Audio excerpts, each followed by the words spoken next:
The acid test set the stage. Kesey and the pranksters, a tapestry of sound and light. The audience as one with the band, an ecstasy of movement, a partnership of equals. No leaders, no adulation, no limits. A shared quest, a cosmic mandala, as Jerry Garcia described it. Young people seeking something new, going further than any thought possible.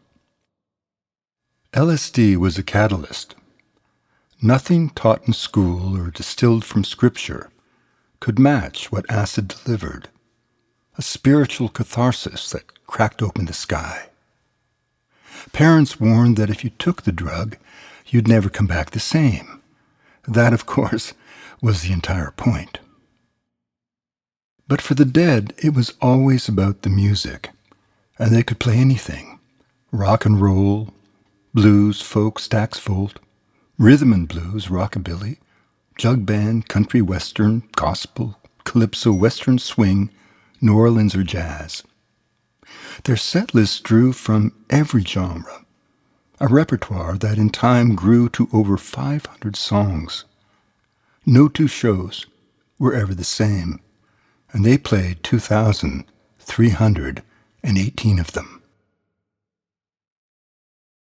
Their influences included Earl Scruggs, Bill Monroe, Merle Haggard and Buck Owens, but also Miles Davis and John Coltrane, who taught them what improvisation was all about. Jazz saxophonist Branford Marsalis sat in during the spring tour of 1990 and was blown away. I'd never seen anything like it. Most rock shows are just like versions of MTV, but not the Dead. Those guys can play music. They're into jazz. They know Coltrane. They're American musical icons. The band members were all exceptional musicians, experimental, innovative, and courageous. Phil Lesh, a protege entranced by classical music at the age of 4, took up bass guitar on a whim and reinvented what it meant to be a player. Ron Pigpen McKernan, son of an R&B disc jockey, was a serious student of the blues. Bobby Weir, a 4-year veteran of the scene at just 21, played rhythm guitar in his own inimitable style, seeking always the spaces between the tones, the sounds between the notes, his singing voice as fine as any in rock and roll. Their work ethic was ferocious, their dedication to craft unreal. When Jerry Garcia first picked up the banjo, he practiced 4 hours a day and then went out and played for another 3. Mickey Hart and Billy Kurtzman joined forces in 1967 as the original Rhythm Devils.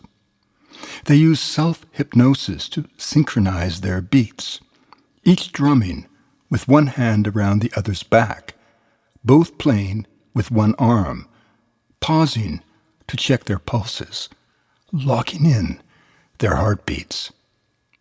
Mickey laid down the challenge. We're not in the entertainment business. We're in the transportation business. We move minds. And indeed, they did. No band has ever had a stronger connection to its audience. The legions of Deadheads saw the band members as no different from themselves, save that the boys could play. We exist by their grace, Garcia acknowledged, explaining the band's unprecedented decision to allow their concerts to be taped. Once we're done with the music, it's theirs. Reciprocity forged a single community. The Dead played everywhere and often, keeping ticket prices as low as possible and gifting tickets at random. The Deadheads, in turn, carried the band. As Phil Lesh put it, when the Grateful Dead is happening, it happens to everyone. Band band and audience. So in a sense, we're all playing in the band. They sang of emptiness and sorrow, redemption and hope, grifters and dreamers, losers and winners, Cain, Ezekiel, and Delilah. Out of the madness, war in Vietnam, racial agonies at home, they offered a new American dream, which was in fact as old as the nation itself. The notion that all things are possible, that you can take to the open road and reinvent your past, reimagine your present, resurrect your future. Their lyrics showed what words can do. The bardic poetry of Robert Hunter, the musings of John Perry Barlow, eyes wide open to wonder, both serving a universal muse, music reaching out as the ultimate weapon of love. Joseph Campbell, who spent much of his life seeking evidence of mythic archetypes in contemporary culture, hit pay dirt at his first Grateful Dead show. This was a real Dionysian festival. 25,000 people tied at the heart, standing in mild rapture for 5 hours while these boys let loose everything on stage. This is more than music.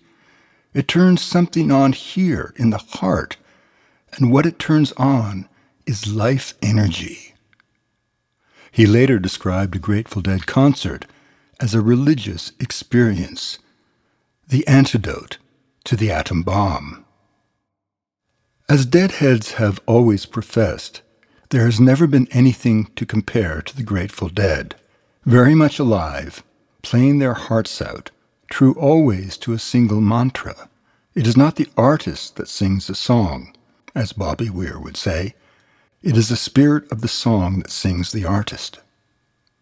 After more than 60 years, they remain the most successful band in the annals of American popular music, with a legacy that has incomparably enriched the American songbook, musical stories that will fire our hearts for generations to come.